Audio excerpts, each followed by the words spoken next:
nang marakse nupiga kang koi ni ngay da. Kaka, nang nupi ko rabo. Bata ki.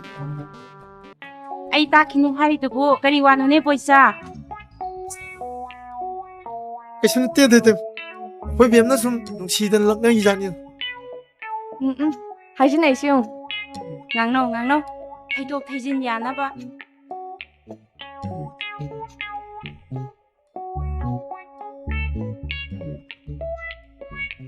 Hai Boysa, kanade ibungo. Arembada matam manghandana leigadaw sarok.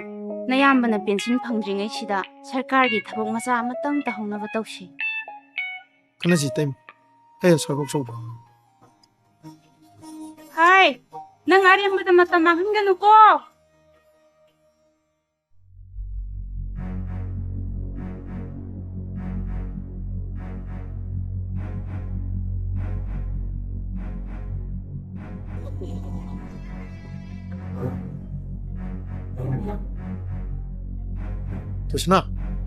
Tusna. Aina nangulu misa. Ngang ngay trika pi sana ngay din. Adu da khangde. Ai nang ya su. Nang nam nan long nya ji. Ai ni suya he ya biro. Adu ga na pham ra sing ram tok ta ne. Ji biro he. Ai ne nang ngasi nang hai sin nang. Lango. Na su na sungang ni de. Lango. Ani he. Panju pan bide. Ongka tharo le. Opige. Tharo. Amuka tharo. Opige. Ya dere. Krisna. Kasana yari ay naman nina. Ore nung ina ngoy noy maningong maya nang tana la daw ni ko. Kasana yari ay ni udro. Yaram ni ese. Nahangay ma yaning lejan. Lekai de gunda sadai saruk namana san selula na ngai horamne masak asiga Ay ya ni soy khangam ne base. Ay nam kuwera dam ne se.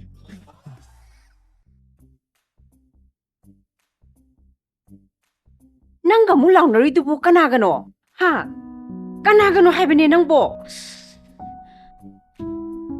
Nang nahoruba soydana oirangani. Namaido itak adana. Ima Aina hobo natiye. Adudi kanana horiba, ha? Wo awang lekai gi poisa do khangbra. Aduna ne sana yadrasu namdana koine ye. Aduda sawningdana sum jairamba. Hey. Nang ne lamjau sorta thoga ne. Ba tawgat. Nang se nupi ni ko khangabra. Lemba khara tammo. Ma, mina koige langna su aingonda sum taina ji kaigino. As nang jidi talle. Onthok pagi isani da ko aise. Tosna na le sabi sum phagalak buse. Jaba sum hegali. Ai ni mangonda nungsi na hairu. Tosna na bu mongon bu jabirak punya. Wari konti pati dum cara bani. Adu bu koncak mangan peyati. Khoti jaba ay da yak pa ay da. Ay na yam nungai jai di tosna na ingonda. Yazariyaga halai yenga sakidun. Nang bisi kuira ga nunga yam cha khaidong male. Nunga thokra ba satil kainong pai ko. Nungi wabdi ahung mi ta sai du. Nang ga sabina ba bu ko kai lu kai amuk thola ka roi jalo. Ko kai ra kai ro na. Masinung dang moi maning dong dai lak ni na hajim. Chalo. Nang na manuk siban lumbra hai bu. Khuchum mahina iru je ta tokani ko. Kusum mahi cha su kaim kai di. Nungsi khudol nen khalang. Yai. Hono. Maruk mapang ni gai na ai khoi buti chenar kanu ko.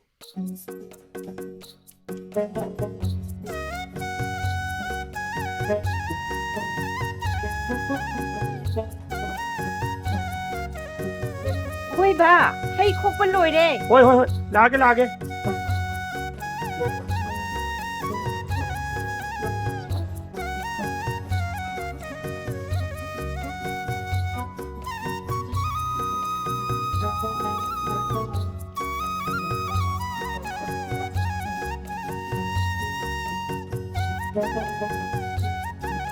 그다이 허허니 저 이사 있대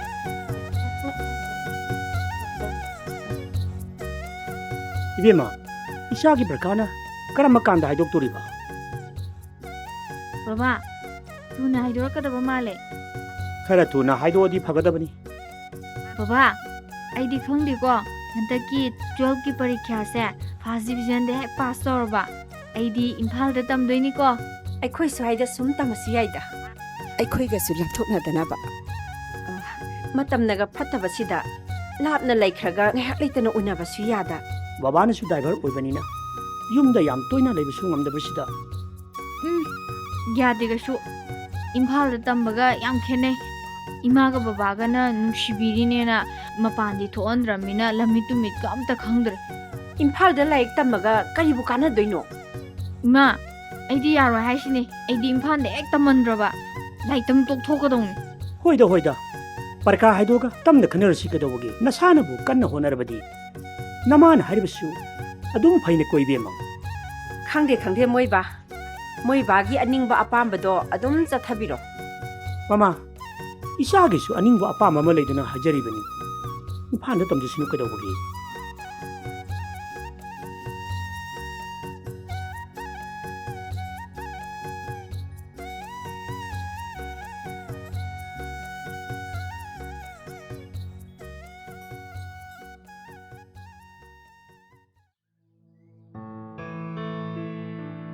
Bem, nang lek pai ro. Pai kha kyang wa li nang ya. Kuidri kaka, December da ne. Che, nang ni. Nang singju sa ga le na kaka lek pa ni. Lek pa ba mar mok pa gi.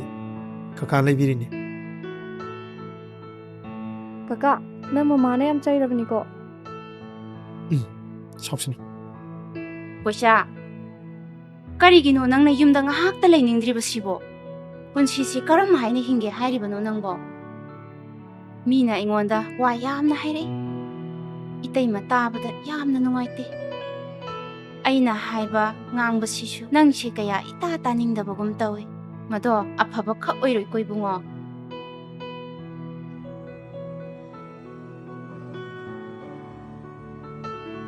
Aina magidamakta ngangi sa isingsi. Mana karimata launing din sa.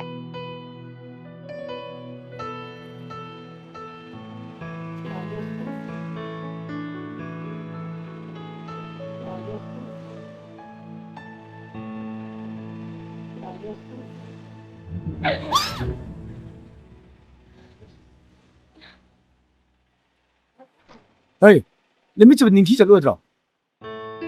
Ninh thi bị mày thông đó, đã phong ta ninh đi. Cái con này, cái gì nào? Không tuần đi nè. Nông mấy là cái.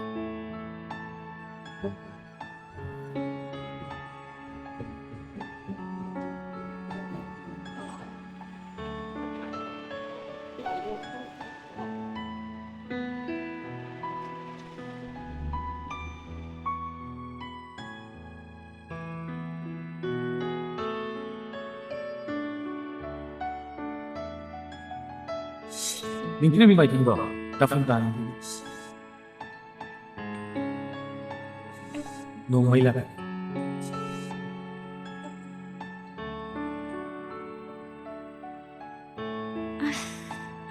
Magi wa isingdu de.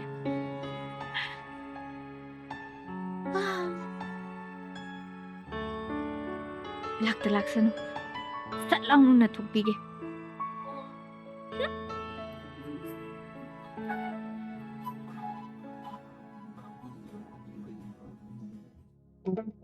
Ngay con đi. Nang nung nung siya ay bani pidubo. Kaya din, mayung ka di ka ba? As, kali wala to. May ngumda kamsanti. Ado di kamay tidoy ba? Kaksin ko jada tiri na basuli. Ma, para pa jaga dito umdo mati. Hek ubada masakang mga ngodro. Ngani. Maki mami to. Hek ubda yam nusi. Ubada jam ngawd na di. Hayeng koy na di kamay tawdoy ba? Nang isdi ba? Isla.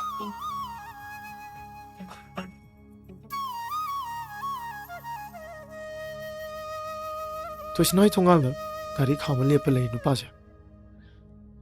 nang mara ko sai da yam toi lak pui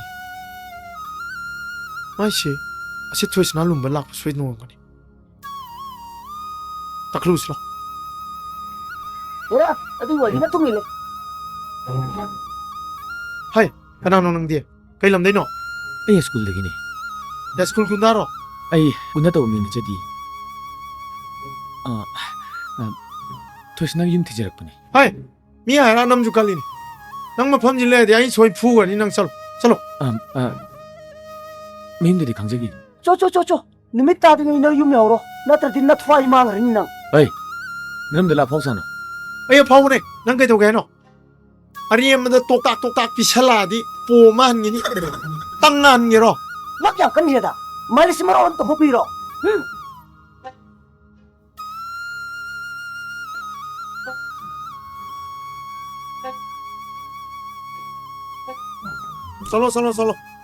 chalo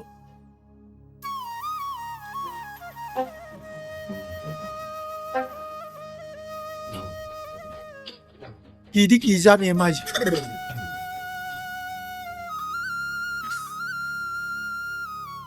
Lehoro, mi uraga phasadiye. ꯑꯁ ꯑꯩ ꯑꯁꯦꯡꯕ ꯍꯥꯏꯗꯤ ꯑꯩ ꯍꯟꯈꯤꯔꯣꯏ ꯑꯩꯈꯣꯏ ꯂꯩꯀꯥꯏꯒꯤ ꯄꯥꯈꯪꯁꯤꯡꯁꯦ ꯃꯊꯣꯡ ꯌꯥꯝ ꯆꯥꯗꯕꯅꯦ. ꯃꯣꯏꯅ ꯎꯈꯤꯕ ꯊꯣꯛꯑꯗꯤ ꯃꯑꯣꯡ ꯇꯥꯗꯧ ꯃꯥꯟꯗꯦ. ꯅꯈꯣꯏ ꯂꯩꯀꯥꯏ ꯃꯤꯅ ꯐꯨꯔ ꯁꯤꯔꯁꯤ ꯑꯩꯗꯤ ꯁꯣꯟꯅ ꯍꯜꯂꯣꯏ ꯍꯥꯏꯁꯤꯅꯤ ꯃꯁꯤ ꯃꯤꯁꯦ ꯌꯥꯝ ꯍꯦꯟꯖꯜꯂꯛꯀꯗꯧꯔꯤꯀꯣ. ꯑꯁ ꯍꯦꯟꯖꯤꯟꯕ ꯅꯠꯇꯦ ꯃꯤ ꯅꯪꯒ ꯅꯣꯡꯃ ꯊꯥꯖꯟ ꯊꯦꯡꯅꯈꯤꯕ ꯃꯤꯀꯨꯞꯇꯨꯗ ꯃꯤꯁꯨꯝ ꯍꯩꯕꯤ ꯅꯪꯒꯤ ꯃꯤꯁꯅꯥ ꯑꯗꯨꯅ ꯊꯃꯣꯏꯗ ꯇꯦꯟ ꯂꯣꯠꯅ ꯀꯥꯞꯁꯤꯜꯂꯝꯕꯗꯒꯤ ꯄꯣꯊꯥꯐꯝ ꯈꯪꯗꯗꯅ ꯅꯪꯒꯤ ꯅꯌꯨꯝ ꯋꯥꯟ ꯊꯤꯔꯛꯏꯕꯅꯤ ꯑꯁ ꯃꯁꯤ ꯃꯤꯁꯤꯗꯤ ꯐꯔꯛ ꯌꯥꯝ ꯇꯥꯗꯣꯔꯤꯗ. ꯑꯩꯈꯣꯏ ꯂꯩꯀꯥꯏꯁꯦ ꯍꯨꯏ ꯑꯊꯧꯕ ꯌꯥꯝ ꯂꯩꯕꯅꯦ. ꯆꯤꯛꯆꯖꯖꯅꯤ. ꯑꯗꯣ ꯑꯩ ꯍꯨꯏ ꯊꯧꯕ ꯊꯤꯟꯅꯤꯡꯉꯥꯏ ꯑꯩ ꯍꯜꯂꯒꯦꯕ ꯍꯥꯏꯔꯝꯃꯨꯁꯦ ꯋꯥꯐꯝꯗꯣ ꯍꯥꯏꯗꯣꯛꯀꯗꯕꯗ ꯏꯄꯟ ꯄꯟꯕ ꯑꯃ ꯌꯥꯎꯔꯤꯌꯦ.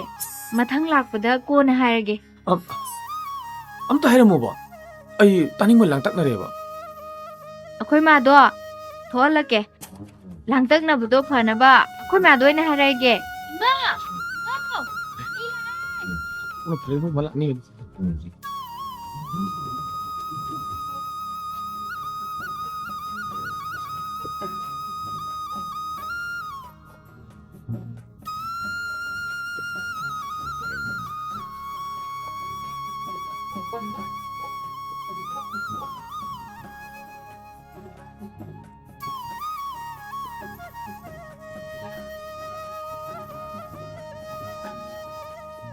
ꯁꯦ ꯋꯥ ꯉꯥꯛꯇꯪ ꯂꯩꯍꯧꯈꯤꯒꯦ ꯄꯥꯏꯒꯔꯣ ꯂꯥꯏꯔꯤꯛ ꯂꯥꯏꯁꯨꯗꯨ ꯀꯟꯅ ꯍꯣꯠꯅꯧꯀꯣ ꯂꯩꯀꯥꯏꯗ ꯀꯣꯏꯗꯨꯅ ꯂꯥꯡꯐꯥꯡ ꯇꯧꯗꯨꯅ ꯑꯃꯨꯛ ꯂꯩꯅꯨ ꯆꯣ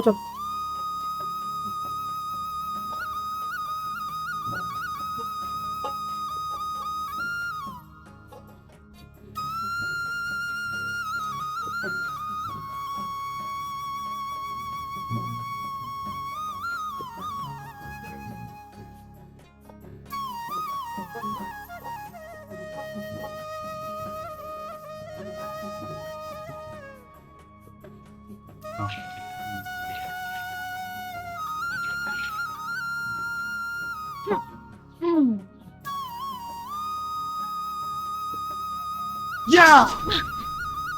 ꯍꯦ ꯏꯐꯠꯇ!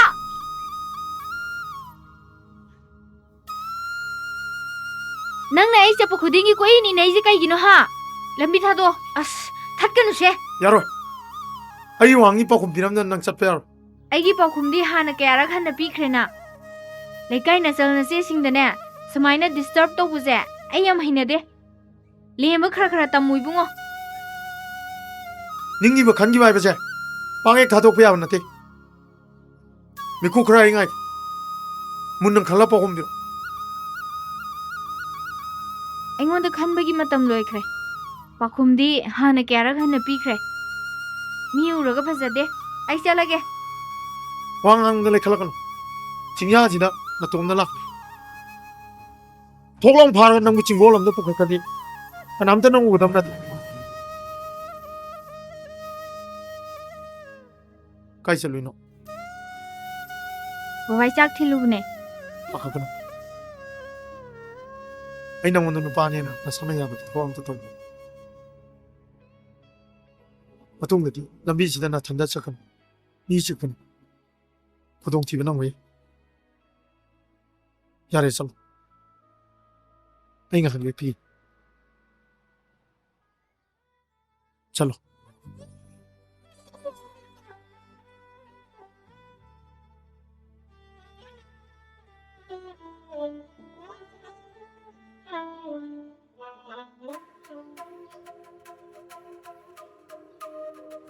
ꯑꯗꯨ ꯃꯔꯛꯇꯤ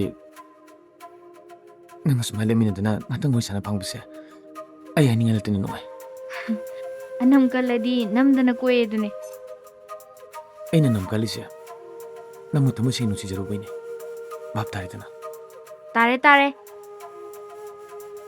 ꯒ꯭ꯔꯦꯖꯨꯑꯦꯁꯟ ꯂꯣꯏꯗ꯭ꯔꯤ ꯐꯥꯎꯕ ꯅꯨꯄꯥ ꯑꯝꯇ ꯀꯣꯏꯅꯔꯣꯏꯒꯦ ꯈꯜꯂꯝꯕꯅꯦ ꯑꯁ ꯑꯗꯨꯕꯨ ꯍꯟꯗꯛ ꯃꯇꯥꯡꯁꯤꯗꯤ ꯌꯥꯗꯦꯍꯦ ꯅꯨꯡꯁꯤꯔꯛꯏ ꯀꯥꯏꯗꯣ ꯑꯣꯏꯔ ꯃꯥꯅꯦ ꯇꯨꯝꯕꯒꯁꯤꯅ ꯌꯥꯔꯛꯇ꯭ꯔꯤꯕ ꯋꯥꯈꯜꯒꯁꯦ ꯑꯁ ꯄꯨꯝꯆꯥꯏ ꯆꯥꯏꯔꯦꯗ ꯃꯔꯛ ꯃꯔꯛꯇ ꯏꯇꯣꯝꯇ ꯃꯣꯟꯗ꯭ꯔꯪꯒꯁꯨ ꯍꯦꯛ ꯍꯦꯛ ꯁꯥꯟꯅꯔꯤ ꯄꯣꯠꯅꯤ ꯐꯩꯁꯤꯅ ꯑꯩ ꯉꯁꯤ ꯇꯁꯦꯡꯅ ꯅꯪꯕꯨ ꯊꯥꯖꯩ ꯅꯪꯕꯨ ꯅꯨꯡꯁꯤꯕꯅ ꯑꯩꯕꯨ ꯄꯨꯡꯖꯥ ꯈꯨꯗꯤꯡ ꯅꯔꯛꯇ ꯁꯨꯝ ꯆꯤꯡꯁꯤꯟꯕꯤꯔꯦ ꯅꯪꯁꯦ ꯑꯩꯒꯤ ꯑꯣꯏꯕ ꯐꯪꯖꯔꯦꯀꯣ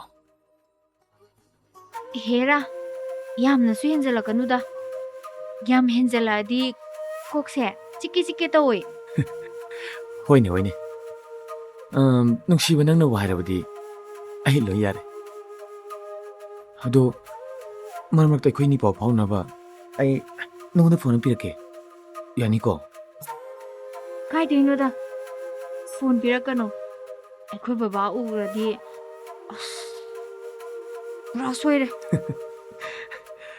ꯁꯦ ꯀꯔꯝꯇ ꯈꯪꯍꯟꯒꯅꯣꯕ ꯂꯣꯟꯅ ꯄꯥꯏꯌꯣꯕ ꯑꯩꯈꯣꯏꯅꯤꯇꯒꯤ ꯑꯣꯏꯕ ꯅꯨꯡꯁꯤ ꯋꯥꯔꯤ ꯈꯔ ꯁꯥꯁꯦꯕ ꯁꯤ ꯄꯥꯏꯈ꯭ꯔꯣꯕ ꯑꯁ ꯂꯧꯔꯣꯏꯕ ꯑꯩ ꯐꯣꯟ ꯄꯥꯏꯕ ꯇꯜꯂꯦꯕ ꯀꯔꯤꯒꯨꯝꯕ ꯅꯪꯅ ꯐꯣꯟꯁꯦ ꯂꯧꯗ꯭ꯔꯕ ꯑꯩ ꯌꯥꯝ ꯅꯨꯡꯉꯥꯏꯔꯣꯏꯀꯣ ꯊꯣꯏꯁꯤꯅ ꯅꯪꯅꯕꯨ ꯅꯨꯡꯁꯤꯔꯕꯗꯤ ꯐꯣꯟ ꯑꯁꯤ ꯂꯧꯁꯜꯂꯣ ꯁꯤ ꯄꯥꯏꯁꯜꯂꯣ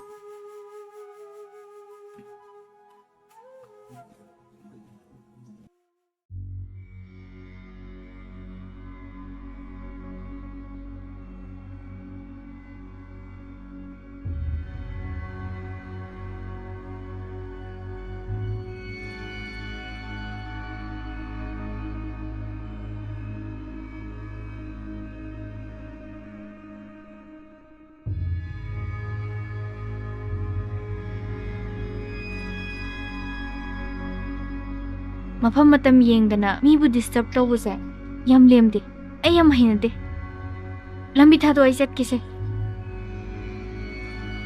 ꯅꯪꯕꯨ ꯅꯨꯡꯁꯤꯖꯕꯩꯅꯤ ꯅꯪꯉꯣꯟꯗ ꯉꯥꯎꯖꯕꯩꯅꯤ ꯃꯇꯝ ꯄꯨꯝꯅꯃꯛꯇ ꯇꯨꯝꯕ ꯆꯥꯕ ꯈꯪꯗꯦ ꯅꯪꯒꯤ ꯑꯁꯦꯡꯕ ꯄꯥꯎꯈꯨꯝ ꯑꯩ ꯈꯧꯔꯥꯡ ꯉꯥꯏꯔꯤ ꯑꯩꯒꯤ ꯄꯥꯎꯈꯨꯝ ꯆꯨꯝꯃꯤ ꯆꯨꯝꯃꯤ ꯉꯔꯥꯡ ꯑꯍꯤꯡꯗꯤ ꯇꯨꯝꯕ ꯌꯥꯗꯦꯅ ꯑꯩꯈꯣꯏ ꯌꯨꯝꯗ ꯂꯥꯛꯑꯦ ꯑꯩꯒꯤ ꯃꯔꯨꯞꯀꯤ ꯃꯇꯧꯁꯤ ꯌꯦꯡꯕ ꯌꯥꯝ ꯅꯨꯡꯉꯥꯏꯇꯦ ꯑꯩꯒꯤ ꯃꯔꯨꯞꯁꯤꯕꯨ ꯅꯨꯡꯁꯤꯕ ꯑꯣꯏꯔꯕꯗꯤ ꯑꯁꯦꯡꯕ ꯅꯨꯡꯁꯤꯕꯅꯦꯅ ꯊꯣꯛꯍꯦꯛꯇ ꯍꯥꯏꯔꯝꯕ ꯀꯩꯗꯧꯔꯒꯦ ꯑꯗꯨ ꯑꯣꯏꯔꯕꯗꯤ ꯑꯩꯒꯤ ꯃꯔꯨꯞꯁꯤꯁꯨ ꯑꯋꯥꯕ ꯀꯣꯛꯆꯔꯦ ꯅꯈꯣꯏꯕꯨ ꯂꯩꯀꯥꯏ ꯅꯆꯜꯗ ꯀꯣꯏꯏꯟ ꯏꯟꯅꯔꯤꯗꯨꯕꯨ ꯅꯃꯥꯏꯗꯨ ꯏꯀꯥꯏꯗ꯭ꯔꯣ ꯈꯨꯜ ꯂꯩꯀꯥꯏ ꯂꯥꯟꯅ ꯀꯣꯏꯔꯨꯁꯨ ꯅꯣꯏꯅ ꯀꯣꯏꯔꯨꯕꯩ ꯅꯄꯥꯎꯗꯣ ꯑꯩꯈꯣꯏꯗ ꯇꯝꯃꯣ ꯍꯔꯥꯎꯅ ꯇꯥꯕꯤꯒꯦ ꯑꯩꯅ ꯅꯨꯡꯁꯤꯖꯕ ꯑꯩꯅ ꯄꯥꯝꯖꯕꯁꯤ ꯂꯩꯀꯥꯏꯗ ꯂꯩꯔꯒ ꯀꯔꯝꯅ ꯈꯨꯜ ꯂꯩꯀꯥꯏ ꯂꯥꯜꯂ ꯀꯣꯏꯔꯨꯗꯣꯏꯅꯣ ꯑꯗꯨꯅ ꯅꯪꯅ ꯅꯃꯥꯏ ꯀꯟꯖꯕꯩ ꯋꯥꯅꯤꯗꯅ ꯄꯥꯝꯖꯕ ꯅꯨꯡꯁꯤꯕ ꯍꯥꯏꯕꯁꯤꯁꯨ ꯅꯨꯡꯁꯤꯕ ꯄꯥꯝꯖꯕꯅꯤ ꯇꯔꯥꯏ ꯇꯔꯥꯏ ꯈꯟꯕꯤꯅꯨ ꯂꯩꯀꯥꯏꯅ ꯂꯩꯀꯥꯏꯅꯤ ꯅꯨꯡꯁꯤꯕ ꯍꯥꯏꯕꯁꯤꯅ ꯇꯣꯞ ꯇꯣꯞꯄ ꯋꯥꯐꯝ ꯑꯃꯅꯤ ꯌꯥꯔꯦ ꯑꯩ ꯆꯠꯂꯒꯦ ꯃꯇꯨꯡꯗ ꯑꯃꯨꯛ ꯗꯤꯁꯇꯔꯕ ꯇꯧꯔꯛꯀꯅꯣ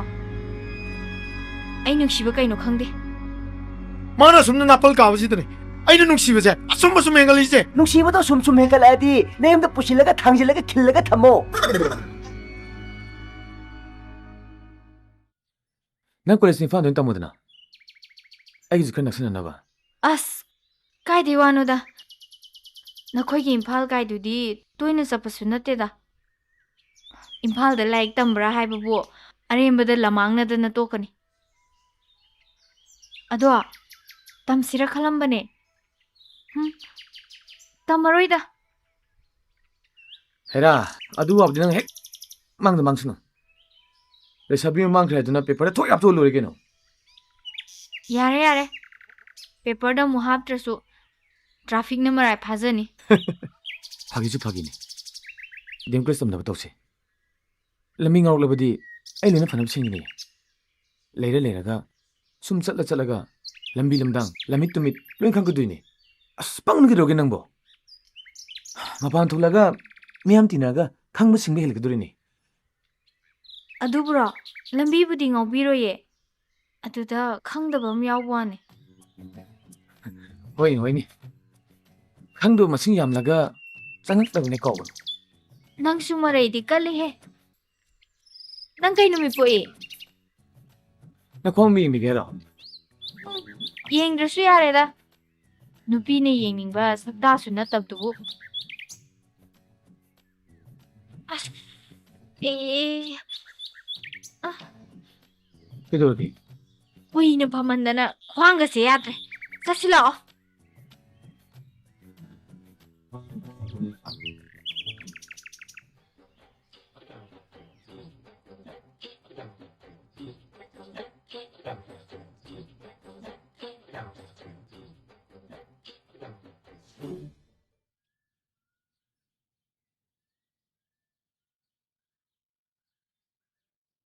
Wala miro. College ti kai tam tare. Imphal da tamage khale. Imphal tam langu ge ro. Sai sum tam. Na thau na te aina tamni mafam tamni. Nangu phani ngana sum haib ne. Sum na haib de yarak ta de ai sokani ko. Nang na saugira sauroi ai di tamni ye. Na thau kai lege nange. Koi khunjil lak nu pa do. Sata sum ne. Nang imphal tamaga mana khudong saw lo hon ge ro. Yare. Krishna! Aina nang muning jam si nang na sukang kang bide. Nang ai pap soy din pu gani ko. Dabuja. Na khoi se. Pishak pikling ai degi homin kamina rakhibani. Ai se. Lekai gi nasal ni. Ai dabuja bu ibung mak ne khale. Krishna! Nang ai wa pham do ya bangam de. Owang lekai bo cha na khani wa khaldi. Thamoi na pangthoki de ma yauk ji. Ai nang munung si. Ai nang mo thamoi seng na nung si.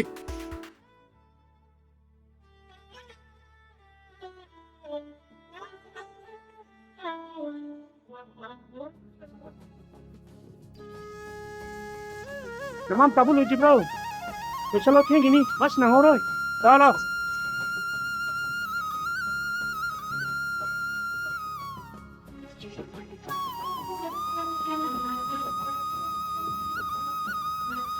Imphal da lai tamba satlaga ne.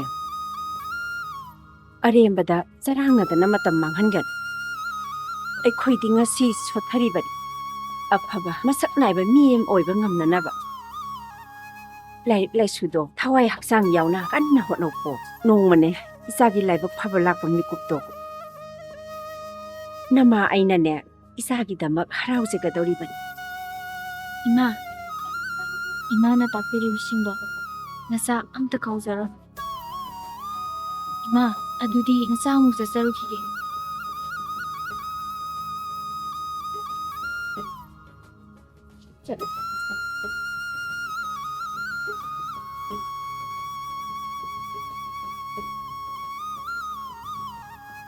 Namana haibasu haibani.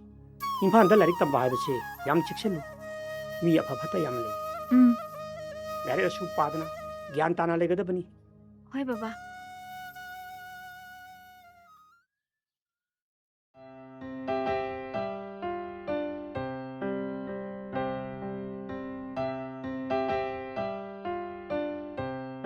Chalase.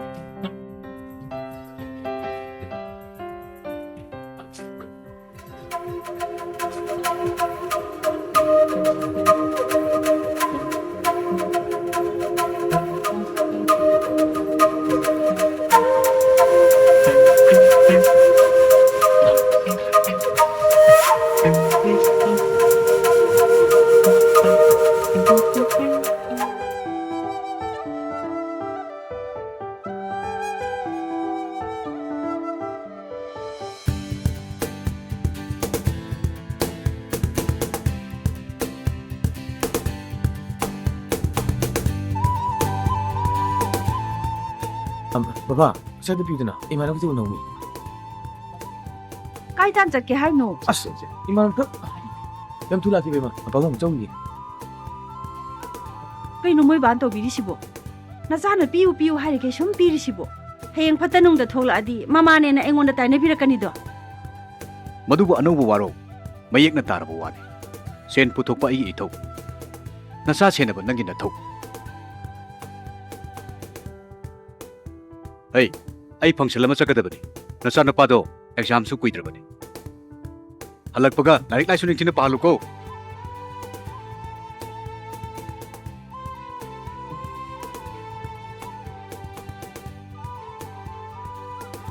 College suti thabase noi ahumga chap manaradi nungai gadawni ꯑꯩꯈꯣꯏꯒꯤ ꯂꯩꯐꯝ ꯇꯥꯅ ꯍꯟꯒꯗꯕꯁꯦ ꯑꯩꯗꯤ ꯏꯉꯥꯎ ꯉꯥꯎꯋꯦ ꯑꯩꯗꯤ class ꯑꯃ ꯂꯣꯏꯒꯗꯕ ꯋꯥꯠꯂꯤꯌꯦ ꯀꯃꯥꯏ ꯇꯧꯅꯤ ꯑꯗꯨꯗꯤ ꯅꯪꯒ ꯍꯜꯂꯁꯤꯗꯅ ꯑꯩꯒꯤꯁꯨ ꯀꯝꯄ꯭ꯌꯨꯇꯔ ꯀ꯭ꯂꯥꯁ ꯑꯃ ꯋꯥꯠꯂꯤꯌꯦ ꯀꯦꯟꯁꯦꯜ ꯇꯧꯕ ꯅꯨꯡꯉꯥꯏꯒꯗꯧ ꯃꯥꯟꯗꯤ ꯅꯪ ꯁꯥꯎꯔꯅꯨ ꯊꯣꯏꯁꯅ ꯃꯈꯥ ꯊꯪꯕ ꯂꯝꯕꯤꯁꯤꯗꯅꯦ ꯁꯨꯝ ꯆꯠꯂꯒ ꯑꯗꯨꯝ ꯂꯩꯔꯕꯅꯦ ꯃꯈꯥ ꯊꯪꯕ ꯂꯝꯕꯤꯔꯣꯝꯗ ꯁꯨꯝ ꯆꯠꯂꯒ ꯌꯨꯝ ꯑꯆꯧꯕ ꯑꯃ ꯂꯩꯕꯗꯣ ꯑꯗꯨꯗ ꯅꯠꯇ꯭ꯔꯣ ꯃꯥꯅꯦ ꯃꯥꯅꯦ ꯊꯣꯏꯁꯅꯥ ꯅꯪ ꯂꯝꯕꯤꯗꯣ ꯀꯥꯎꯗꯕꯤꯗꯅꯦ ꯑꯗꯨꯝ ꯆꯠꯈ꯭ꯔꯣ ꯆꯨꯝꯅ ꯑꯗꯨꯒ ꯑꯗꯨꯝ ꯂꯩꯔꯕꯅꯦ ꯍꯣꯏ ꯕꯥꯏ ꯕꯥꯏ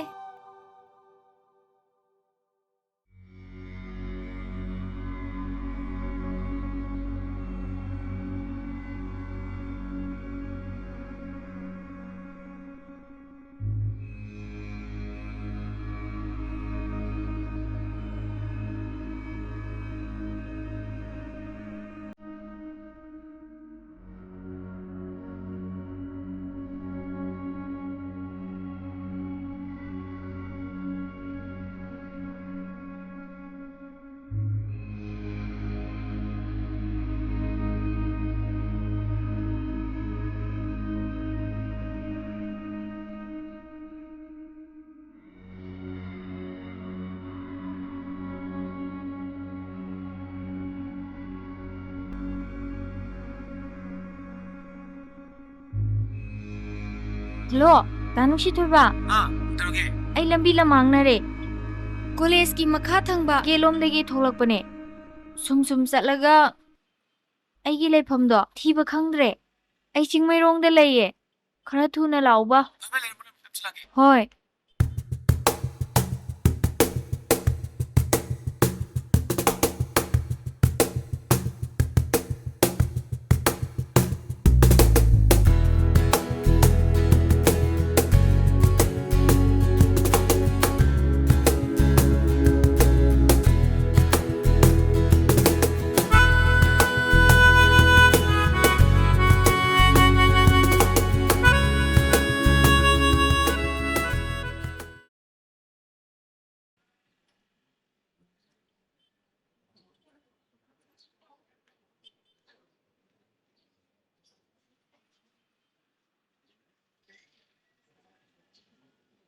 Mi masadi leri yam phabanina leri yam pai ko pung amada exam lai sidi adugi sum yengambanida lambi sorok khangdana adum pangpa heta pa na khoina mi oidana kanana oini hayeng mi oirakanda aikhoi budi kaukthokini aidi khangnarakpa tinarakpa mibu khak kautokte tawshinanu kashu na khoigi namanaba lamhemba khoimu do matau do lawgudaba mali tinai haiduna su loina manaba nate ado aidi leirik amata parakte kaidorage leirik he phaktu ubaga nushiraba nangi saktam do adum uduna ta leiba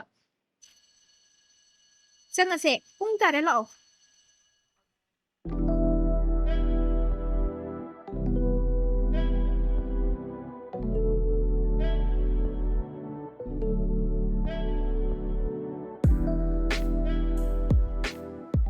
as tingya da leiba lei kol siju phadaine Phadawni.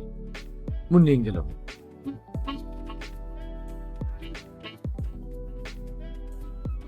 as sidi kupha jama leisham sali ne yam phazare bo Matang ne. Hazo yang urakini.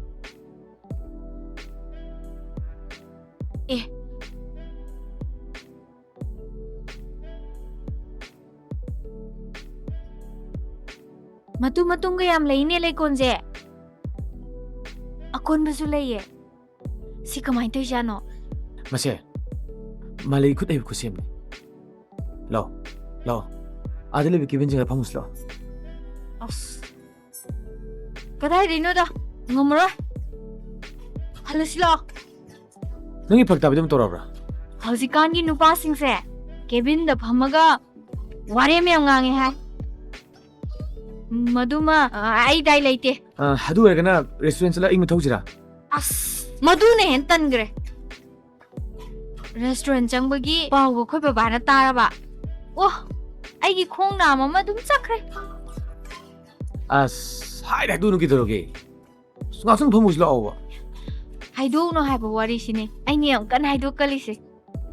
Kau da na wari shab da ko yaw thokra ba. As, kana de. Halasila. Asla, asla. Halasila o. Halasila hai ba.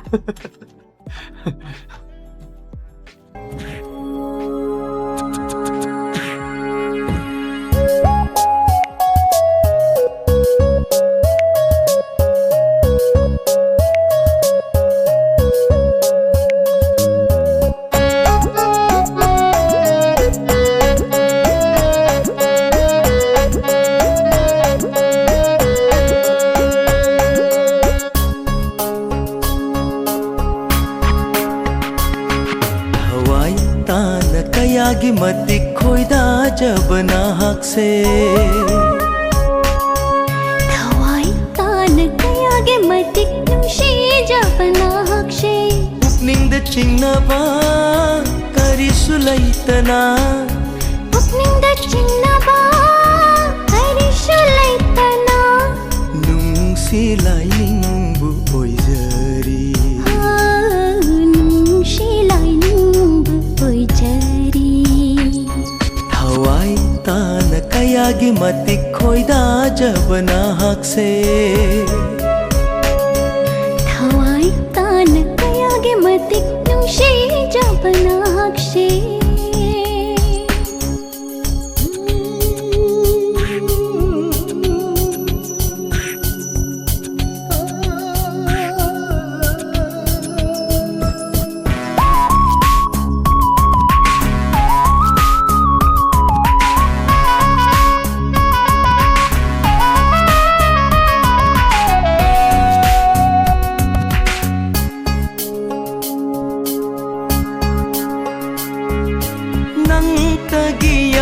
tabu yeng lakpa thamoi aidi ngai ngam da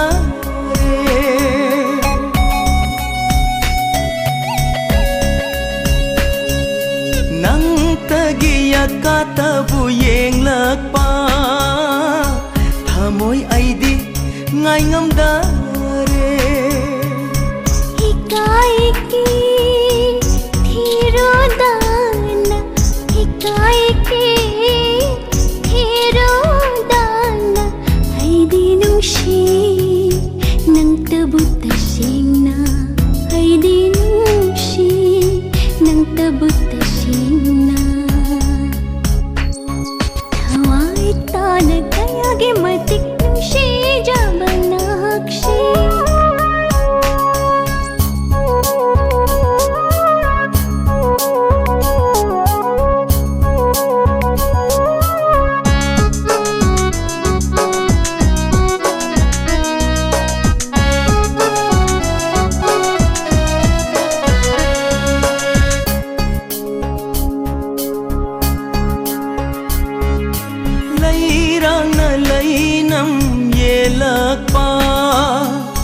LAMHENBA KHOIMU gini kau bara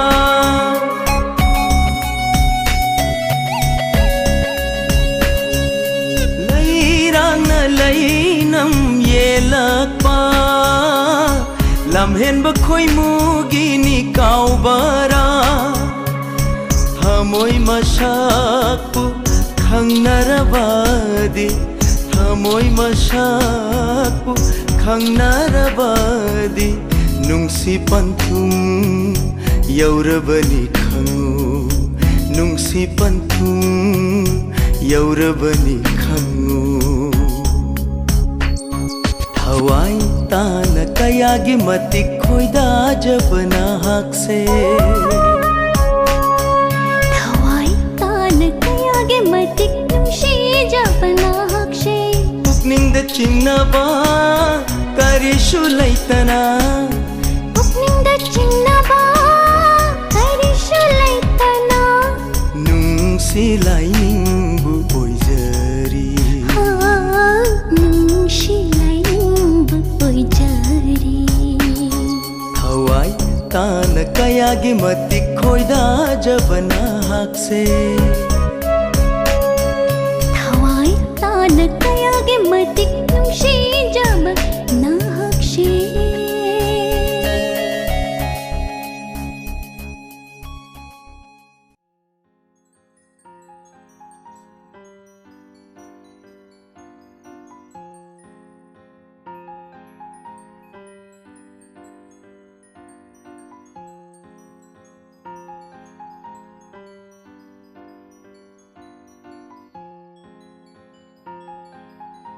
Kai chatuino chichi? Koiba. Kanagano miga.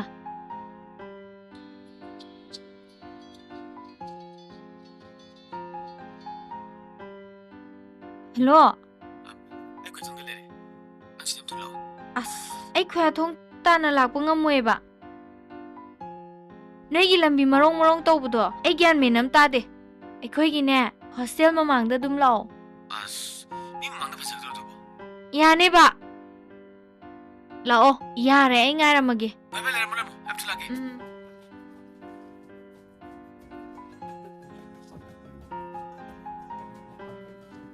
Kaino nang tayduna? Numichupagi kedana dum layne. Nangbu parikya naksala dayne. Lari khara pawe adro. Koi page. Pare. Ay chalugige.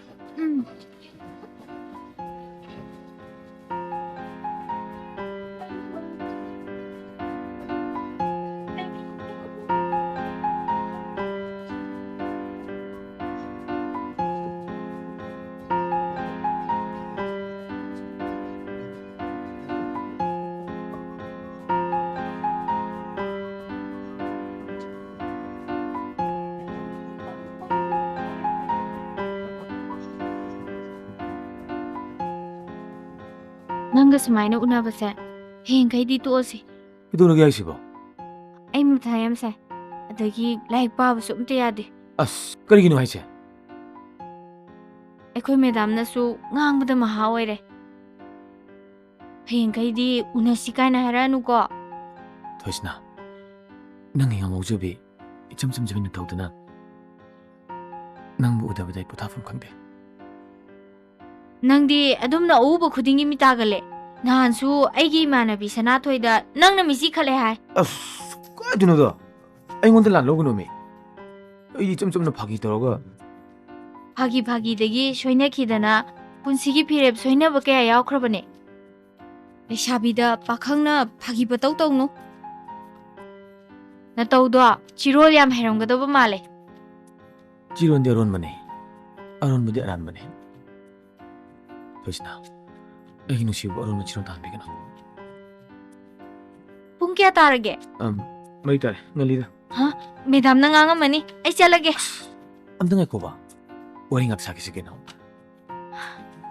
Ai bunung shiradine. Ingonda pan mapirakano. Sorry. Krishna, nang yumbu na hanglambani. Nang nasatpado khara hallo. Ako shawna complaint charani. Ako yam pakhale. Nang na sum toy na chatlabadi. Nang akhoi bu waraw ganu ko. Yumbu na hanglakpada ne. Nang yasengba loi haigan. As. Hello, dada kai lerage. Han kibada ngairi phone amuk toksalai Phone toina tawningbay. Yam toina uningbra haibabu nungsibaga loi saini ko. Nangi mo se akhoi baba na khangadi pura bera kani. Hey, kanagi dadano ne? Nang laitam tokira, ha? Noi baba na tra.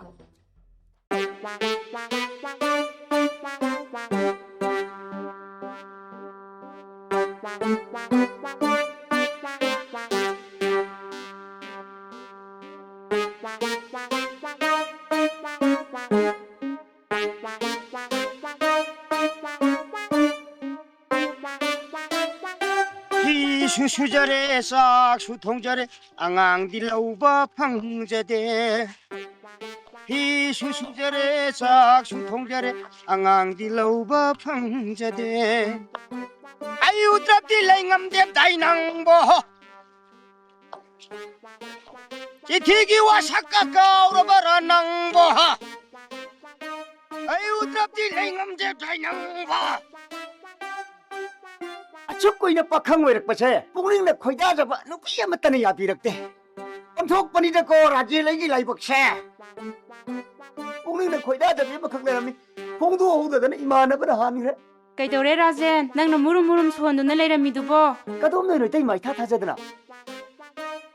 ꯅꯪ ꯎꯅꯕ ꯂꯥꯛꯏꯕꯅꯤ ꯔꯥꯖꯦꯟ ꯑꯩꯈꯣꯏꯒꯤ ꯕꯣꯏꯆꯥꯅꯅꯦ ꯊꯣꯏꯁꯅꯥꯕꯨ ꯄꯥꯝꯃꯤ ꯅꯨꯡꯁꯤ ꯍꯥꯏꯕꯁꯦ ꯏꯇꯩꯃ ꯃꯨꯟꯅ ꯈꯪꯉꯤ ꯏꯇꯩꯃ ꯑꯩꯅꯁꯨ ꯕꯣꯏꯆꯥꯗ ꯑꯇꯣꯞꯄ ꯅꯨꯄꯤ ꯑꯃ ꯂꯨꯍꯣꯡꯅꯕ ꯀꯟꯅ ꯊꯦꯝꯃꯤ ꯑꯗꯨꯕꯨ ꯃꯥꯅ ꯊꯣꯏꯁꯅꯥꯒꯤ ꯋꯥꯈꯜꯗꯒꯤ ꯂꯥꯛꯊꯣꯛꯄ ꯁꯨꯡꯉꯝ ꯉꯝꯗꯦ ꯔꯥꯖꯦꯟ ꯊꯣꯏꯁꯅꯥꯁꯦ ꯑꯩꯈꯣꯏꯒꯤ ꯂꯩꯀꯥꯏꯅꯤ ꯑꯗꯨꯒ ꯑꯩꯈꯣꯏꯒ ꯃꯈꯣꯏꯒꯁꯨ ꯊꯥꯛ ꯌꯥꯝꯅ ꯈꯦꯠꯅꯩ ꯆꯨꯝꯃꯤ ꯏꯇꯩꯃ ꯑꯗꯨꯕꯨ ꯗ꯭ꯔꯥꯏꯚꯔꯅ ꯃꯍꯥꯖꯣꯟꯒꯤ ꯃꯆꯥꯅꯨꯄꯤ ꯂꯧꯕꯁꯨ ꯌꯥꯎꯏꯗꯅ ꯑꯩꯅ ꯑꯇꯣꯞꯄ ꯅꯨꯄꯤ ꯑꯃ ꯂꯨꯍꯣꯡꯅꯕꯒꯤ ꯋꯥꯐꯝ ꯍꯦꯛ ꯍꯧꯗꯣꯛꯂꯨꯕꯗ ꯐꯥꯝꯗ ꯆꯠꯀꯅꯤ ꯍꯥꯏꯗꯅ ꯍꯦꯛꯇ ꯆꯠꯈꯤꯕ ꯅꯪꯅ ꯃꯥꯕꯨ ꯊꯦꯝꯂꯒꯅꯦ ꯌꯨꯝꯗ ꯄꯣꯔꯛꯅꯕ ꯑꯃꯨꯛꯇ ꯍꯣꯠꯅꯔꯣ ꯐꯅꯤ ꯏꯇꯩꯃ ꯑꯩ ꯁꯤꯟꯖꯒꯦ ꯑꯗꯨꯗꯤ ꯑꯩ ꯆꯠꯂꯒꯦ ꯀꯣꯏꯕꯨ ꯍꯣꯏ ꯍꯣꯏ ꯏꯇꯩꯃ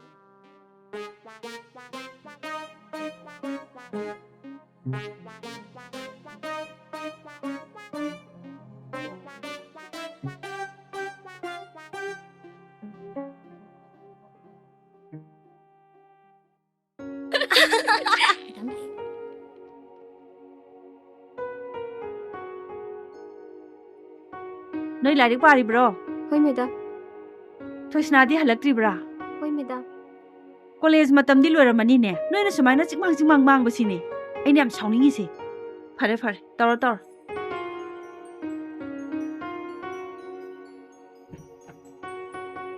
ꯁꯤꯒꯤꯅꯦ ꯊꯣꯏꯁꯅꯥ ꯍꯥꯏꯕ ꯅꯨꯄꯤꯁꯦ ꯌꯦꯡꯉꯨꯀꯣ ꯃꯥ ꯇꯧꯏꯁꯦ ꯌꯦꯡꯉꯨꯀꯣ ꯃꯁꯤ ꯆꯤꯛꯃꯥꯡ ꯃꯥꯡꯉꯅ ꯃꯥ ꯌꯦꯡꯉꯨꯅꯦ ꯃꯥ ꯇꯧꯏꯁꯦ ꯈꯣꯟꯊꯤ ꯆꯥꯔꯗꯤ ꯄꯨꯂꯞ ꯆꯥꯃꯤꯟꯅꯗꯣꯏꯅꯦꯕ ꯌꯦꯡꯉꯨꯅꯦ ꯃꯥ ꯇꯧꯏꯁꯦ ꯌꯦꯡꯉꯨ ꯉꯥꯡꯗꯗꯤ ꯌꯥꯔꯣꯏꯕ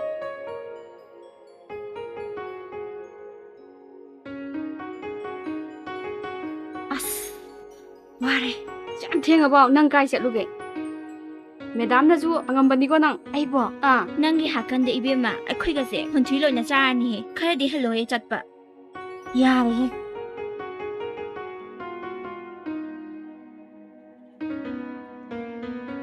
ꯍꯩꯔꯦꯅꯦ ꯅꯨꯄꯤꯁꯦ ꯍꯥ ꯆꯦꯃꯥꯡ ꯃꯥꯡꯕꯒꯤ ꯍꯧꯅꯕꯤ ꯍꯩꯔꯦꯅꯦ ꯍꯥ ꯀꯩꯅꯣ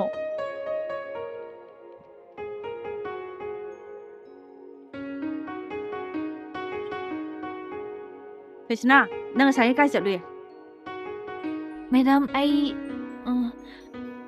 ꯃꯦꯗꯥꯝ ꯑꯩ ꯉꯁꯥꯏ ꯍꯥꯏꯕꯗꯣ ꯀꯥꯎꯔꯦ ꯃꯥꯗꯤ ꯁ꯭ꯇꯗꯤ ꯇꯨꯔ ꯆꯠꯂꯨꯕꯅꯦ ꯖꯣꯒ꯭ꯔꯥꯐꯤꯒꯤ ꯍꯥꯏꯍꯧꯗ꯭ꯔꯦ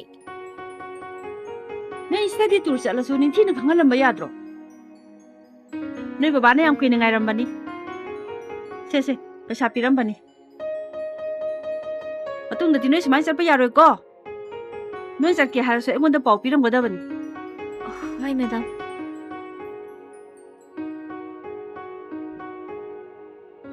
ꯑꯁ ꯑꯩꯗꯤ ꯅꯣꯏꯅꯦ ꯍꯥꯏꯗꯣꯔꯛꯗ꯭ꯔꯥ ꯄꯥꯈꯠꯂꯨꯔꯦ ꯀꯂꯥꯛꯀꯁꯦ ꯊꯛꯊꯛꯅꯦ ꯏꯕꯦꯝꯃ ꯑꯗꯨꯅꯦ ꯏꯕꯦꯝꯃ ꯆꯠꯄꯗꯣ ꯈꯔ ꯍꯜꯂꯣ ꯍꯥꯏꯃꯟꯗ꯭ꯔꯕꯅꯦ ꯑꯩꯈꯣꯏꯅ ꯇꯧꯔꯤꯁꯦ ꯏꯁ ꯅꯪꯗꯤ ꯏꯁ ꯅꯣꯏꯅꯤ ꯆꯠꯄꯗ ꯑꯩꯅ ꯑꯃꯨꯛ ꯀꯜꯂꯤ ꯅꯠꯇ꯭ꯔꯣ ꯂꯥꯏꯔꯤꯛ ꯄꯥꯁꯦ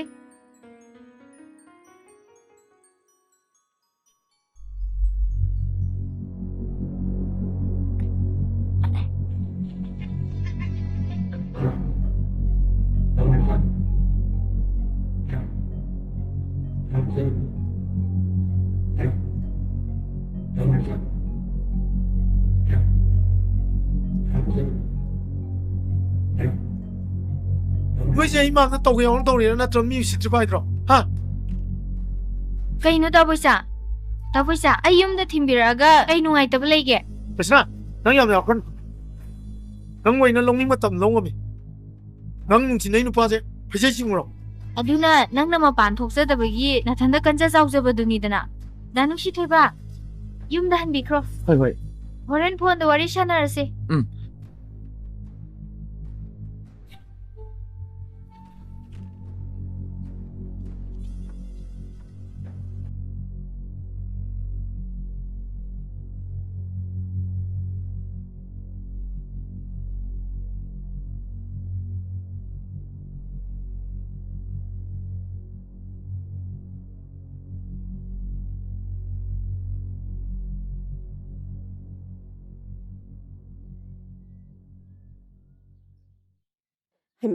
ꯀꯗꯣꯝꯗꯒꯤꯅꯣ ꯅꯪꯅ ꯑꯃꯨꯛ ꯐꯥꯎꯖꯤꯜꯂꯛꯏꯁꯤꯅ ꯂꯧꯕ ꯂꯥꯛꯑꯣꯒ ꯑꯝꯇ ꯍꯥꯏꯗꯈꯦ ꯏꯁ ꯐꯣꯟꯅꯦꯅ ꯆꯠꯇꯕ ꯑꯃ ꯄꯥꯏꯁꯜꯂꯒ ꯀꯃꯥꯏꯅ ꯍꯥꯏꯔꯛꯇꯣꯏꯅꯣ? ꯅꯦꯠꯋꯥꯛ ꯌꯥꯗ ꯇꯧꯔꯤꯉꯅꯤꯌꯦ ꯐꯣꯟꯗꯣ ꯌꯥꯗꯦ ꯍꯥꯏꯔꯗꯤ ꯃꯦꯁꯦꯖ ꯀꯣꯛ ꯊꯥꯔꯛꯄ ꯌꯥꯗ꯭ꯔꯣ? ꯍꯩꯃꯥ ꯉꯥꯏꯈꯣꯅꯦ ꯅꯪꯕꯣ ꯀꯅꯥꯒ ꯂꯥꯛꯀꯦ ꯍꯥꯏꯕꯅꯦ ꯅꯪꯕꯣ? ꯑꯗꯨꯕꯨꯔꯣ ꯁꯤꯕꯧ ꯑꯩꯈꯣꯏ ꯀꯩꯅꯣ ꯊꯤꯜꯍꯜꯂꯛꯏꯅꯦ꯫ ꯀꯩꯅꯣꯗꯤ ꯀꯅꯥꯅꯣ ꯍꯥ? ꯑꯁ ꯑꯩꯒ 이만아봐. ꯍꯩꯃꯩ ꯅꯠꯇꯦ 이만아ꯕꯅꯅꯦ. ꯍꯩꯃꯩ ꯃꯁꯤ ꯑꯉꯥꯡꯁꯤ ꯅꯥꯇꯩ ꯌꯥꯝ ꯆꯥꯗꯦꯅꯦꯍꯦ. ꯍꯦ ꯅꯄꯥ ꯇꯥꯔꯗꯤꯅꯦ ꯁꯣꯏꯔꯣꯏꯀꯣ ꯅꯪ. 소이비님이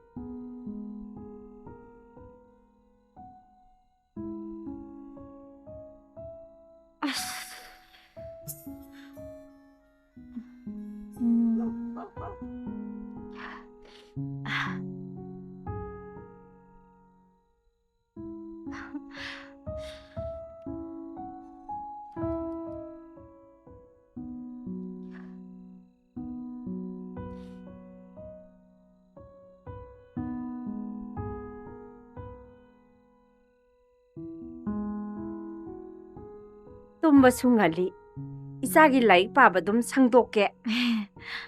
ꯄꯥꯔꯛꯑꯣ ꯏꯆꯥꯒꯤ ꯂꯥꯏꯔꯤꯛ ꯄꯥꯕꯗꯣ ꯍꯧꯅ ꯄꯥꯔꯛꯑꯣ. ꯏꯃꯥꯁꯨ ꯇꯥꯒꯦ. The respiratory system supplies the oxygen needed by body cells. It carried off their carbon dioxide was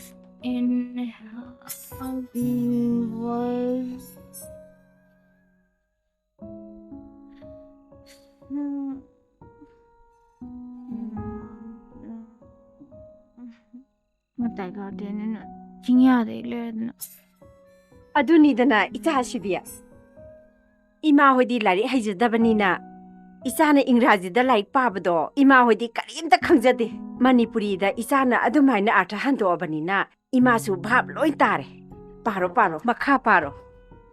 ꯍꯦ ꯀꯔꯤꯕ ꯃꯃꯥ ꯅꯪ ꯑꯁꯤ ꯂꯥꯟꯒꯦꯔꯥ? ꯀꯩꯅꯣ ꯃꯣꯏ ꯕꯕꯥꯅ ꯐꯔꯛ ꯑꯃꯨꯛ ꯇꯥꯔꯛꯏꯁꯤꯅ? ꯍꯦ ꯅꯪ ꯋꯥ ꯉꯥꯡꯒꯅꯨ. ꯐꯣꯟ ꯂꯥꯏꯔꯤꯛ ꯍꯩꯇꯕ ꯑꯩꯈꯣꯏꯅ ꯋꯥ ꯉꯥꯡꯕꯗꯤꯅꯦ ꯃꯋꯥ ꯂꯧꯕꯤꯕ ꯄꯣꯠ ꯅꯠꯇꯦ. ꯍꯦ ꯅꯪ ꯂꯥꯏꯔꯤꯛ ꯇꯝꯕ ꯇꯣꯛꯀꯦꯔꯥ? ꯒꯥꯔꯗꯦꯟꯁꯤꯡꯗꯨꯗ ꯀꯅꯥꯒ ꯆꯠꯂꯤ?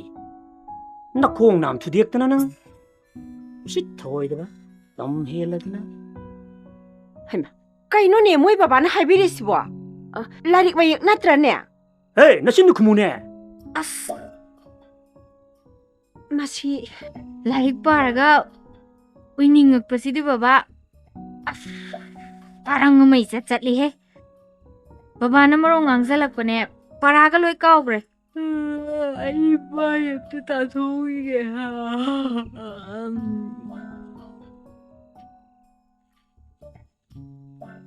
ꯃꯁꯤ ꯉꯥꯡꯁꯤꯟꯅꯒ ꯊꯣꯛꯈ꯭ꯔꯦꯅꯦ.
ꯑꯩ ꯍꯧꯖꯤꯛ ꯊꯣꯛꯂꯛꯄꯅꯦ ꯊꯕꯛ ꯆꯧꯁꯦꯕ. ꯊꯣꯛꯑꯣ ꯂꯥꯛꯑꯣ. ꯑꯩ ꯀꯩꯅꯣ ꯍꯥꯏꯁꯤꯕꯣ? ꯑꯥꯗꯅꯦꯕ ꯂꯥꯛꯑꯣ ꯊꯣꯛꯂꯛꯑꯣ. ꯔꯨꯄꯤꯟ ꯅꯪ ꯂꯩꯃꯨꯀꯣ. ꯍꯣꯏ ꯁꯤꯐꯥꯎ ꯆꯧꯔꯤ. ꯆꯠꯂꯨꯔꯣ.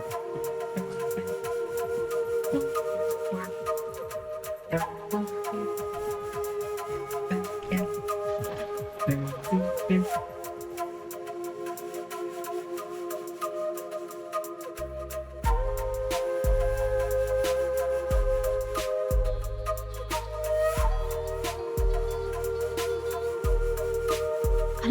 ꯀ꯭ꯔꯤꯁꯅ ꯅꯨꯡꯁꯤ ꯊꯣꯏꯕꯗꯣ ꯍꯧꯖꯤꯛꯅꯦ ꯅꯨꯄꯤ ꯑꯃ ꯉꯥꯏꯅ ꯆꯠꯃꯤꯟꯅꯈꯤ ꯑꯩꯅꯦ ꯏꯃꯤꯠ ꯄꯪꯅ ꯍꯧꯔꯕꯅꯤ ꯇꯥ ꯅꯨꯡꯁꯤ ꯊꯣꯏꯕꯕꯣ.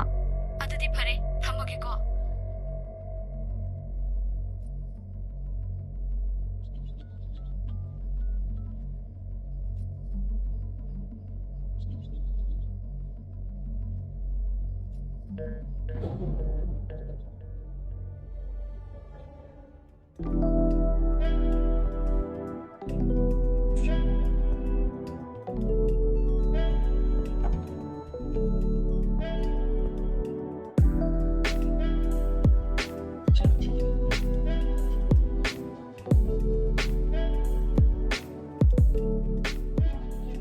ꯂꯥꯛꯑꯣ ꯁꯤ ꯂꯥꯛꯑꯣ ꯍꯥꯏꯕꯅꯦ 그러면 막 ꯐꯝꯃꯨꯁꯦ ꯍꯥꯏꯕꯅꯦ ꯑꯁ ꯅꯨꯄꯥ ꯃꯥꯟꯈꯤꯗ꯭래 으이 ꯑꯁ ꯂꯥꯛꯑꯣꯕ 스크린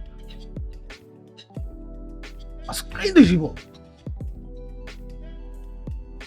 ꯁꯣꯝꯗꯅꯦꯕ ꯁꯣꯝꯗ ꯂꯥꯛꯑꯣꯕ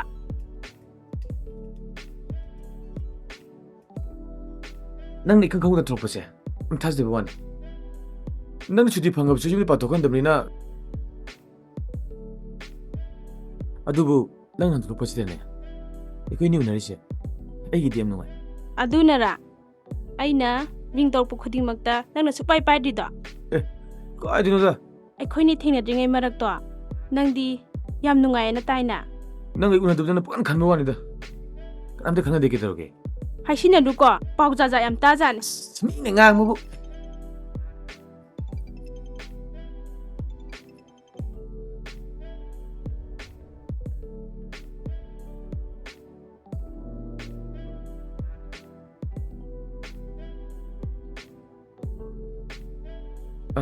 ꯆꯠꯁꯤ ꯂꯥꯎ ꯑꯩ ꯊꯕꯛ ꯑꯃ ꯂꯩꯔꯦꯕ ꯑꯁ ꯆꯠꯁꯤ ꯂꯥꯎꯁꯦ ꯊꯤꯜꯂꯝꯃꯒꯦꯕ ꯑꯁ ꯂꯥꯛꯑꯣꯕ ꯑꯁ ꯂꯥꯛꯑꯣ ꯀꯩꯗꯧꯔꯒꯦ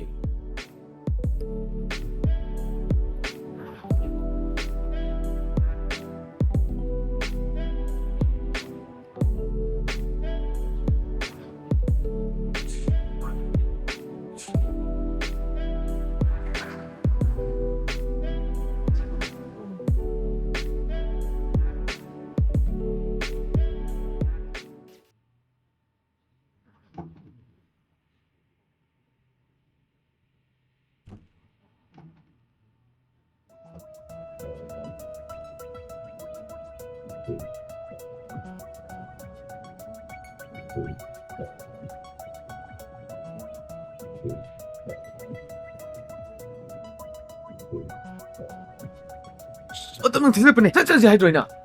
세면서 몇 대 이용시. 이도 뭐 야리로 긍dim. 발이니 배만. 이렇게 발이니.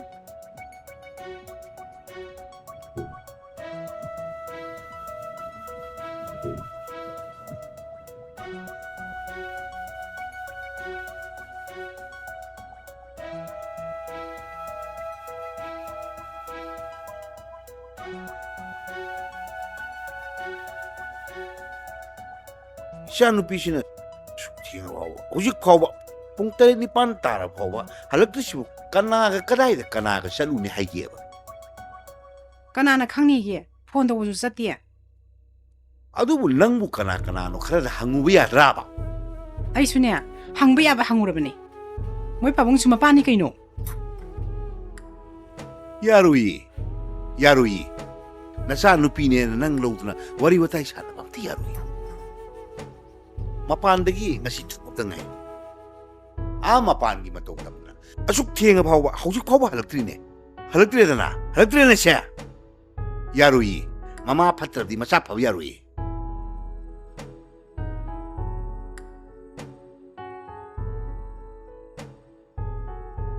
야 님이 오른 짱으로 정우질러 깔리 난 항도 스카이는 가지고 있는 거 맞죠? 해보네 이거 지기도 거기 튀가 아니면 정도 나와 난 야로에 스카이 통화하는 거지 뚜이디 짜실러 스카이 그게 나 이렇게 부담이 되는 거? 왜 얘를 또 이냐고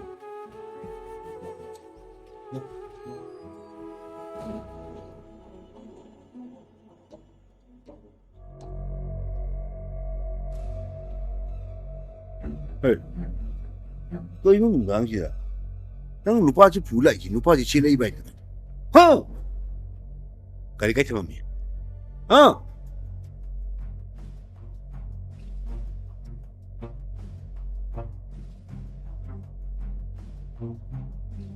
Mua, nang ai chẳng xí lấy sao bên đi câu? Hoi pabong, không gì. Gari là tàu này. Gari à tụi bay. Hả? Nang xí miu xí bay được.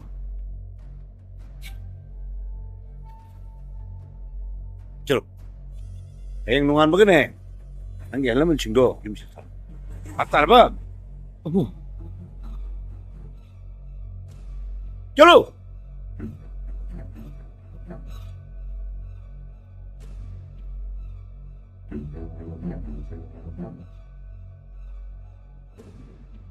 Chalo. Chalo.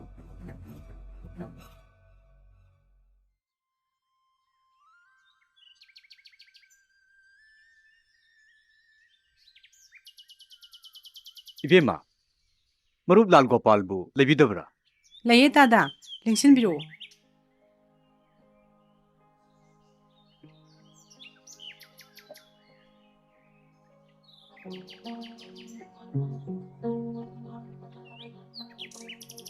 Tada pida sunda lingsin biro. Fani bim.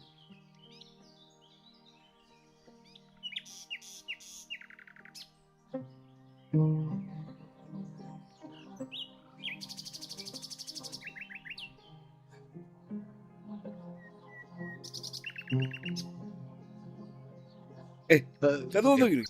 Lengyo.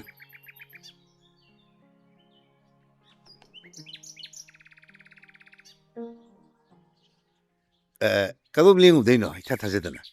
Ngarang, isa no paga. Pamsado maruki. Hoy, ay isa ni. Waro biya de maruk. Ay maruki, isa no pa ne khangdo na. Ay nakara sa igramane. Marup na warag piribato, yam parabane. Hausikan gi naron singse. Wari sanaba yaya de ni marup. Ay di marup ta bhakti matang katchagi haina. Lapsedi bane. Yare. Marup yam nungai jare. Isa singi matang sibu karamai toksigi marup. Waro bino marup. Makoy angang oy. Matang shadi na ain kharat chayir. Chasingi matang sidi. Mahay masing tambashi loshilaga. Makatarak po di. Marup na dakpi ba do? Apapata tanaraga. Pagada ba do? Heta tanara lore kay. Yam nungai jare marup.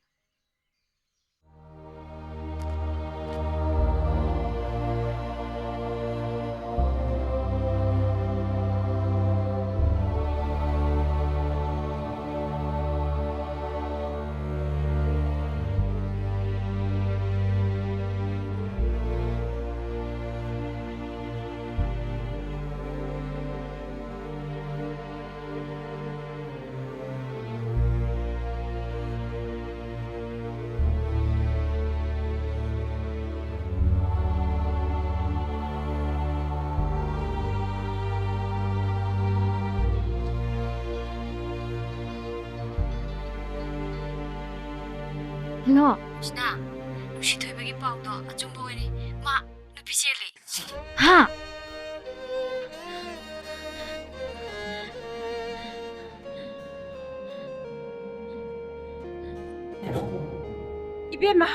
Ibemo, kaidoragi isabo. Se, am hokalo se. Kaidoragi nangbo. Kaidoragi. Ay babada phone tau.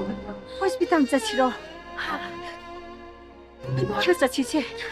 Ma, kis to di. Ko kita ngau. Hara bonang bo. Ha. Kaidoragi nangbo.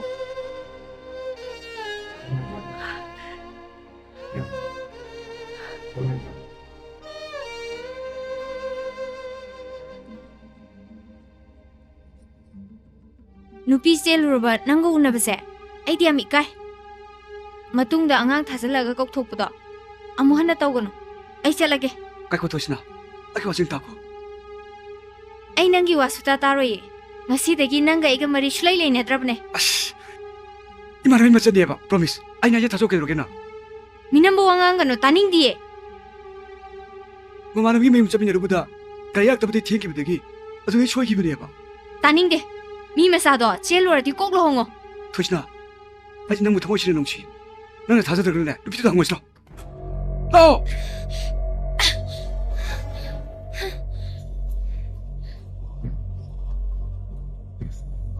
토시나 토시나 토시나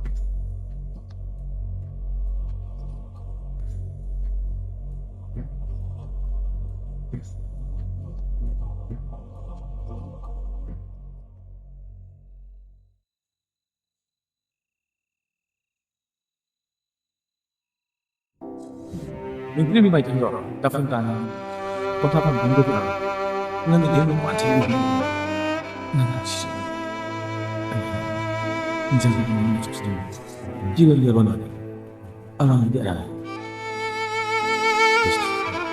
에이 시고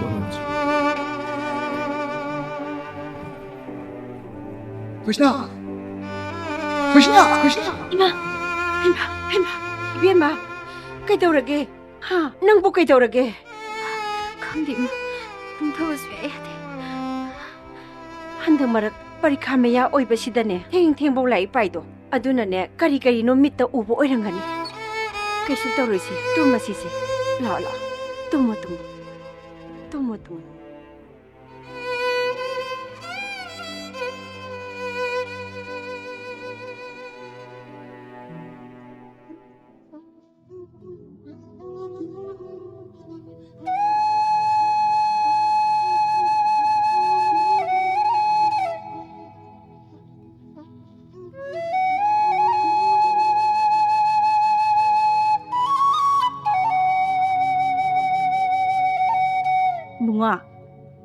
ꯅꯪꯕꯨ ꯀꯥꯁꯤꯗꯒꯤ ꯃꯄꯥꯟ ꯁꯨꯡꯊꯣꯛ ꯊꯣꯛꯇꯅ ꯁꯨꯔꯨ ꯁꯨꯝ ꯅꯁꯟꯗꯅ ꯂꯩꯔꯤꯁꯤꯕꯨ ꯅꯪꯕꯨ ꯀꯩꯗꯧꯔꯒꯦ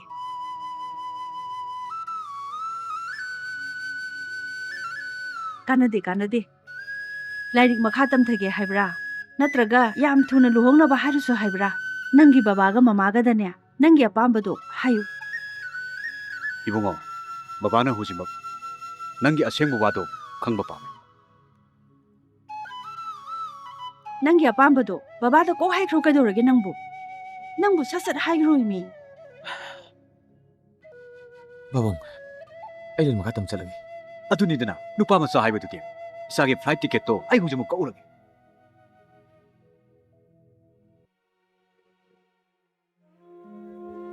한덕 이자나 이캉 ඛꯪꯍꯧꯗꯅ ꯃꯍꯧꯁꯥ ꯑꯃꯨꯛꯇ ꯇꯧꯔꯛꯇ꯭ꯔꯤꯕ ꯋꯥꯟꯊ ꯈꯣꯠꯊꯕꯒꯤ ꯐꯤꯚꯝ ꯇꯧꯔꯛꯂꯤꯕꯁꯦ 이자ꯒꯤ ꯍꯛꯆꯥꯡꯗ ꯀꯔꯝꯕ ꯐꯤꯚꯝ ꯅꯨꯡꯉꯥꯏꯇꯕ ꯀꯔꯤ ꯂꯩꯒꯦ 이마ꯗ ꯑꯁꯦꯡꯕꯗꯣ ꯍꯥꯏꯌꯨ ꯀꯩꯗꯧꯔꯒꯦ ꯅꯪꯕꯨ 이자나 와 ꯉꯥꯡꯗꯅ ꯇꯨꯃꯤꯟꯅ ꯁꯨꯝ ꯂꯩꯔꯗꯤ 이자나 ꯅꯨꯡꯉꯥꯏꯇꯕꯒꯤ ꯃꯔꯝ 이마ꯅ ꯀꯔꯝ ꯈꯪꯒꯅꯤ ꯁꯦ 이베마 ꯅꯪꯕꯨ ꯀꯩꯗꯧꯔꯒꯦ ꯑꯝꯇ ꯍꯥꯏꯌꯨ 이마ꯗ ꯂꯥꯛꯑꯣ ꯆꯥꯛ ꯆꯥꯅꯕ ꯇꯧꯔꯁꯤ ꯂꯥꯛꯑꯣ ꯂꯥꯛꯑꯣꯀꯣ 이마ꯒꯅꯦ ꯆꯥꯛ ꯆꯥꯃꯤꯟꯅꯔꯨꯁꯤꯀꯣ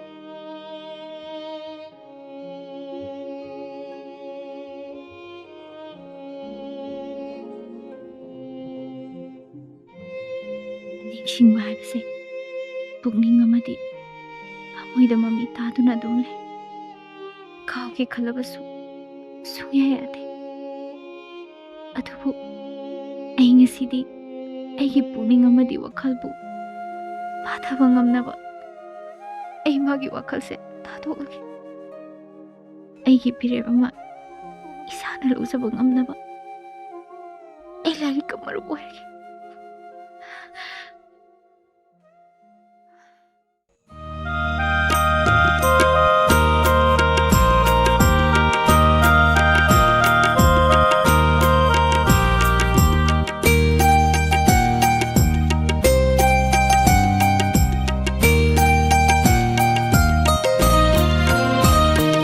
Jabangam dari nungshi nungshi chingnaba phawra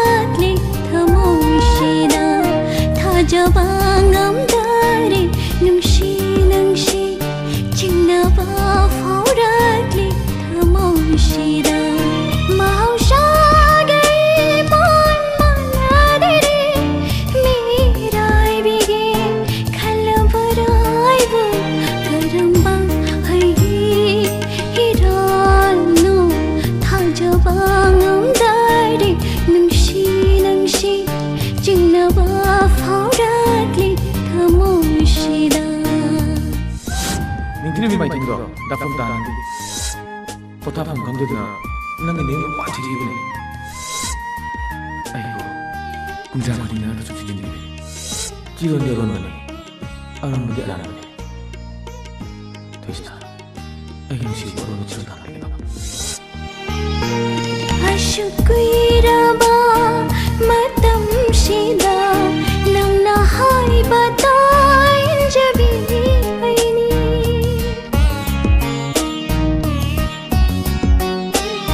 ꯑꯁꯨꯛꯀꯨꯏꯔꯕ ꯃꯇꯝꯁꯤꯗ ꯅꯪꯅ ꯍꯥꯏꯕ ꯇꯥꯏꯟꯖꯕꯤ ꯑꯩꯅꯤ ꯅꯪꯇꯅ ꯂꯣꯏꯔꯦ ꯈꯟꯖꯕꯤ ꯑꯩꯕꯨ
मसक फसा फसा नुपी मचा याम थोरक तोरेबो हयेंग मखोइना लेसाबी फारक मतमदो अदुदनी अखोइ लेकाइसि थाबन ममिंग चतौरिसे अदुगी वाबुदी अखोइसु मतम अदुदा भलंटियर ओइबा ओथोनो वागदोइ जाने नों आंनि जिंदो ताबम थे जाते लेकाइ लेसाबीना मसक फजर कैदौदोनो मिरम बाखंग हराउना नमने अदुइ सरपुदी पिक्ट्रू पिङेदे मखजाइ जिंदो खोरिनो खोटकदमनि ताकफम लैनो इचेल चेजिंदगी ममाइदा दाग लेरगा नंग पेलगे हाइरो अदुइदी मिरम बाखंग हराउद्रेना मिरम बाखंग अमत लाक्ट्रेना थोसना अदु पिक्ट्रू पिङेदे आइनो खोलौदबैनि आइ ngasi दो साताइसे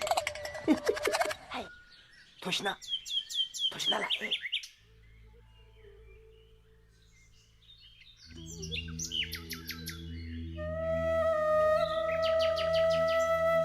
ये उड़ा खाना वो तंग नहीं तो मनाक संग चला सु चलो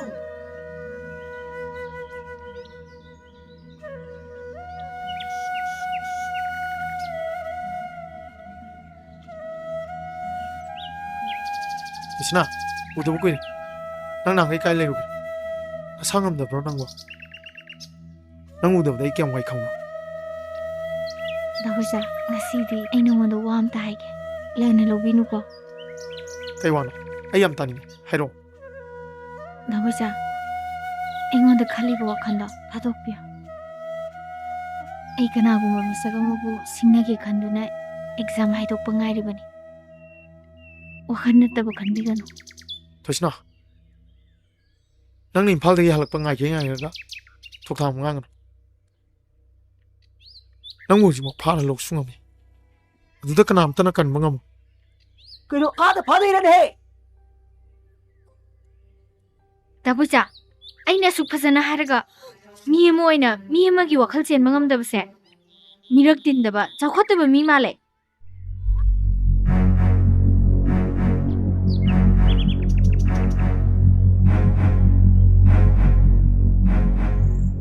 Handak marak mapana marolapna kari thadokpa yade haiduna yumsida toina laktuna sega maiga tathok tasin tawba yabagi matamsu laiti adubo isa mapukning phathaduna isabu mahi tambaromda mai onsilhandaba yade ai isabu themdaba yade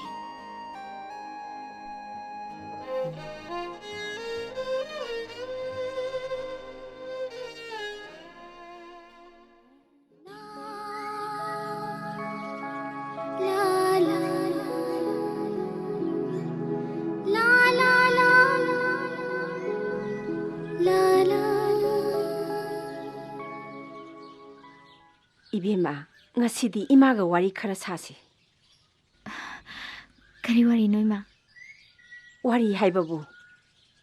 Laik sugi wakhan isang sangdabagum. Nangna tumina masi khudingi. Duna laibagini. Ay kaishu tawdi ima. Nangna phana lot labasu ima bhab loina tai. Kana dabda kaishu natabada nakok chiknaba thabak to nang tawgano. Ima. Parikha he haidokpaga. Yam thuna makha tamthanaba nakhoi babana hairambani. Ngasi nong nini sida nakhoi baba su Siliguri dagi Imphal da thongnarani. Nangne gyan taw ko.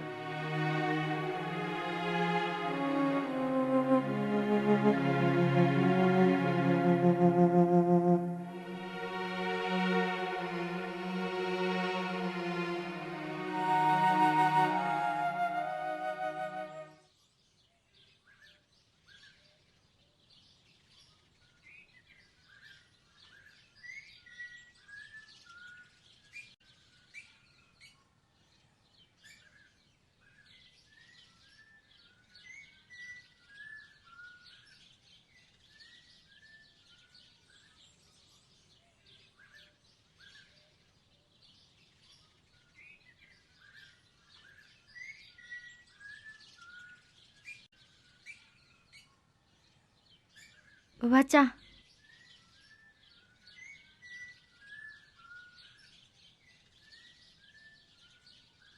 Ima.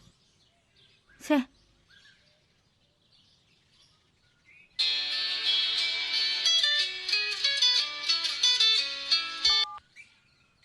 Hello. Hello, Tushna. Akhoi pekha haidu nang first division pass tawre. Ha. Asing mayro. Oi, mane. Aya, nangdi. Aishu first division pass tawe. Kona pau phaunarase. Hoi, kona wari sanarasi ko. Thamage. Ima. Baba. Ay first division da pass tawre. Ha. Isabu first division da pass tawraba. Ima yam nungaire. Sana first division da pastor poche ipa yam nungaire. Sagi apa mado baba da hairo dana. Baba. Ay Delhi da master tawba pame. Sagi apa mado baba yare. Sagi da makta baba na ngami makai kanna honagani. Moiba, isagi apambado banina sunomduna kanna honasiko. Baba hoi, ima hoi gi apambado. Thongan bangam naba nasana kanna honagani. Sagi wata bada baba yam nungaire.